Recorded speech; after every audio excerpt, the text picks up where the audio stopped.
Guys, ये story शुरू करने से पहले मेरी आपसे एक ही रिक्वेस्ट है कि अगर आप इस वीडियो को रात को या अकेले देख रहे हो तो प्लीज अभी इस वीडियो को बंद कर दीजिए और दूसरी वीडियो देख लो, क्योंकि ये वीडियो देखने के बाद आपको नींद नहीं आएगी।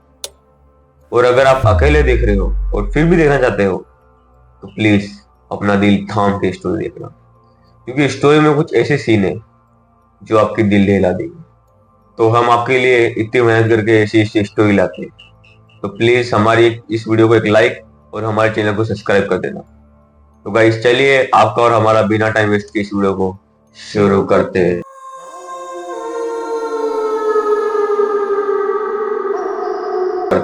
आयुष। ये कहानी है आयुष की। आयुष 12th पास करने के बाद अपने कॉलेज ढूंढ रहा था और है ना उसका एक भाई था बड़ा, जो कि है ना दिल्ली शहर में रहता था। और आयुष ने सोचा कि क्यों ना मैं भी अपने भाई के साथ कॉलेज कंप्लीट करूं। और उसका भाई भी है ना कॉलेज ही कर रहा था। उसके बाद दोनों भाई है ना एक ही जगह पे रहते थे।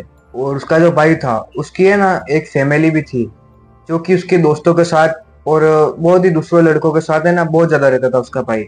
और जो भाई का जो घर था उधर भी है ना बहुत सारे लोग रहते थे। तो जो आयुष था वो है ना अच्छे तरीके से पढ़ाई नहीं कर पा रहा था उधर। तो आयुष ने सोचा कि है ना भैया से कह के एक दूसरा रूम खरीद लेता हूँ। उसके बाद आयुष ने है ना अपने भाई से बोला और मुझे दूसरा रूम चाहिए। और है ना आयुष के भाई ने उसको नया रूम दिला दिया। उसके बाद आयुष है ना उस रूम में फर्स्ट संडे के दिन गया। संडे के दिन जाने के बाद उसने है ना उस रूम की अच्छे से सफाई की। और सफाई वफाई करने के बाद वो जो पोछा लगा रहा था तो उसे है ना एक कबर्ड के नीचे है ना दो झुमके पड़े हुए दिखे। और वो झुमके है ना बहुत ही पुराने दिख रहे थे। आयुष ने उस झुमके को उठाया और है ना एक कबर्ड में रख दिए। उसके बाद वो अपना काम करने लगा। उसके बाद आयुष है ना जब रात को अपनी किताब पढ़ते पढ़ते सो गया। और सोने के बाद है ना उसकी रात को 1 बजे नींद खुली। और नींद खुलने के बाद है ना आयुष उठा और उसने देखा कि है ना वो नीचे पड़ा हुआ ही सोया था। उसने उसने उसने पानी पिया और उसके बाद वो अपने बेड पे जाके सो गया। और सोने के बाद है ना जब वो है ना पूरे दिन उसने बहुत सारा काम किया, इसलिए वो बहुत थक भी गया था। उसके बाद है ना उसे किसी की रोने की आवाज आई। और वो आवाज सुन के है ना आयुष की नींद अचानक से खुल गई और उसे लगा कि कोई सपना होगा। उसके बाद वो फिर से सोने गया और सोने के बाद उसके फिर से यही आवाज आने लगी।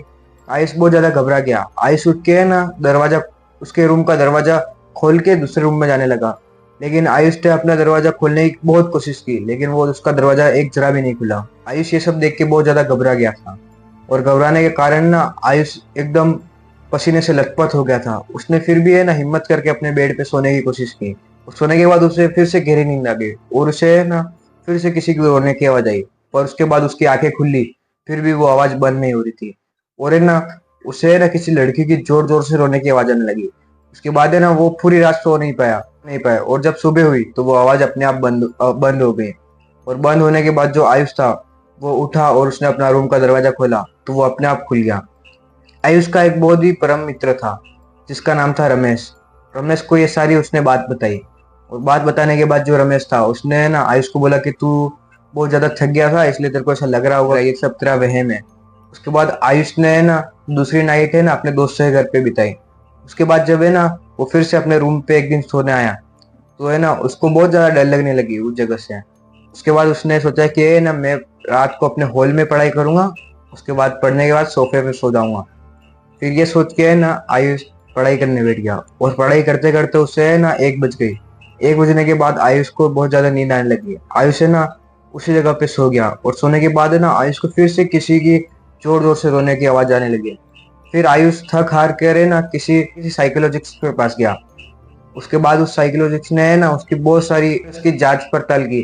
उसके बाद उसके शरीर में है ना कोई भी चीज ऐसी थी नहीं कि मतलब वो एकदम नॉर्मल ही था। और नॉर्मल होने के कारण उसने आयुष को थोड़ी नींद की गोलियां दी और उधर से उसको बोला कि तुम थोड़े दिन रेस्ट करो, तुम कॉलेज भी मत जाओ। उसके बाद आयुष ने अपने घर पे बैठ के ये ना एग्जाम की तैयारी करने लग गया। और आयुष के एग्जाम बहुत ही पास में ही थे। तो आयुष ने सोचा कि अब मैं घर पे बैठ के ये ना सारा काम कर लूंगा और रात को पढ़ूंगा। उसके बाद आयुष ने पूरी पूरी रात पढ़ना शुरू कर दिया। और पूरी पूरी रात है ना उसको कोई ना कोई चीज है ना बहुत ज्यादा तंग करती। एक दिन आयुष अपने रूम में पढ़ रहा था और करीबन उस समय है ना रात की 2 बज रही थी। वो उसको पढ़ते पढ़ते बहुत ज्यादा नींद आ गई। और नींद आने के बाद है ना आयुष अपने बेड पे जाके सो गया। और बेड पे सोने के बाद उसे किसी लड़की का सपना आया। और वो लड़की है ना बहुत ही ज्यादा डरावनी दिख रही थी। और वो हर समय है ना उसको एक ही सपना दिखाती कि वो जो लड़की थी वो किसी छत से कूद रही है, और आयुष उसे है ना सपने में बार बार मना करता, तुम उधर से मत कूदो। फिर भी है ना वो लड़की उस जगह से कूद जाती है। और ये सब है ना आयुष के साथ 2-3 बार हो चुका था। फिर आयुष है ना अपने दोस्तों को अपने घर रूम पे बुलाता है, और रूम पे बुलाने के बाद है ना उसके दोस्तों को भी बोलता है कि मेरे साथ अगर ऐसा कुछ भी हो तो मुझे है ना उठा देना है। इसके बाद आयुष के दोस्तों को सब नॉर्मल लगता है, लेकिन आयुष के साथ है ना वहाँ पे सपनों में गेम चल रहा होता है, और ये गेम है ना बहुत ही डरावना था। और ये सब है ना आयुष बहुत ही अच्छे से फील भी कर पा रहा था। फिर आयुष है ना ये सब उसके लिए नॉर्मल हो चुका था आयुष के लिए। फिर आयुष है ना अच्छे से पढ़ भी नहीं पा रहा था, वो है ना उसके जो टेस्ट हुए थे जिसमें सबसे ज्यादा कम आयुष के नंबर आए थे, आयुष एकदम फेल होने की कगार पे था। फिर आयुष ने है ना उस आत्मा से लड़ने का फैसला लिया। उसके बाद आयुष है ना अपने बेड पे जाके सो गया, और सोने के बाद है ना उसको फिर से वही सपने आने लगे, और आयुष ने इस बार है ना पूरी शक्ति लगाकर अपनी उस आत्मा से बात की, और आयुष ने पूछा कि तुम मुझे क्यों परेशान कर रहे हो। उसके बाद है ना आयुष है ना बहुत ज्यादा रोने लगा, और रोने के बाद है ना उस आत्मा ने ना आयुष को है ना बहुत दिनों तक कुछ भी नहीं किया, और सब नॉर्मल रहा। उसके बाद आयुष का जो एग्जाम थे वो कंप्लीट हो चुके थे, और आयुष के है ना बहुत ही अच्छे नंबर आ चुके थे। फिर आयुष बहुत ज्यादा खुश हो गया था, और उसने ना अपने अपने अड़ोसी पड़ोसी से ना सबसे मिठाइयाँ विठाइयाँ बांट के उसके बाद अपने रूम पे आके उसने अच्छे सा खाना मंगवाया बाहर से। और बाहर से खाना मंगवाने के बाद उसने अपने लैपटॉप में एक मूवी चालू की, और मूवी देखता हुआ खाना खाते हुए सो गया। उसके बाद जो आयुष आयुष था उसकी है ना रात को है ना नींद खुली, और नींद खुलने के बाद है ना आयुष के सामने जो था वो बहुत ही डरावना था। आयुष को लगा कि उसकी छाती पे किसी ने हाथ रखा है, और उसके हाथ से बहुत ही अजीब सी बदबू आ रही है, किसी सड़ी गली मांस की।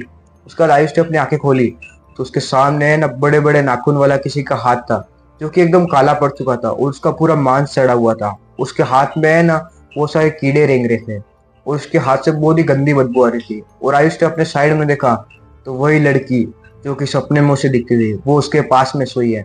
और आयुष ने उस जगह से बहुत ही हिले डुलने की कोशिश की, लेकिन उस जगह से वो हिल नहीं पा रहा था। फिर आयुष ने है ना पूरा अपने शरीर का जोर लगा के वो वहां से उठ गया, और उठने के बाद उसने दरवाजा खोला।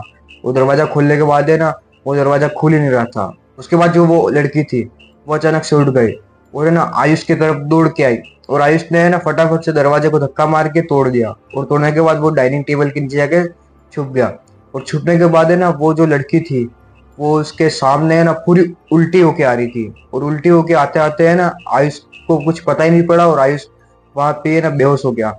और बेहोश होने के बाद जो उसका वो है ना उसी रात है ना आयुष के घर पे पढ़ने आया था। जब सुबह हुई तो रमेश आयुष के रूम पे आया, और है ना रमेश ने देखा कि आयुष नीचे डाइनिंग टेबल के नीचे पड़ा हुआ है, और है ना उसके पूरे शरीर पे बहुत ही खतरनाक घाव लगे हुए हैं। उसका पूरा शरीर खून से लथपथ है। आयुष आयुष है ना एकदम पूरा बेहोश हो चुका था। फिर रमेश ने है ना आयुष को हॉस्पिटल ले गया, और हॉस्पिटल में जब उसको होश आया तो है ना आयुष बहुत ही ज्यादा बीमार दिख रहा था। उसके बाद जब आयुष है ना पूरी तरीके से नॉर्मल हुआ तो उसने एक दिन छत पे जाके सुसाइड कर लिया। और है ना जैसे उसने है ना सुसाइड किया, और जब नीचे उसकी लाश पड़ी हुई थी तो उसके पास में वही 2 झुमके थे। गाइस आज की स्टोरी में बस इतना ही था। और गाइस आपको ये स्टोरी कैसी लगी कमेंट में जरूर बताना। तो गाइस मिलते हैं जल्दी नेक्स्ट वीडियो में, तब तक के लिए राधे राधे।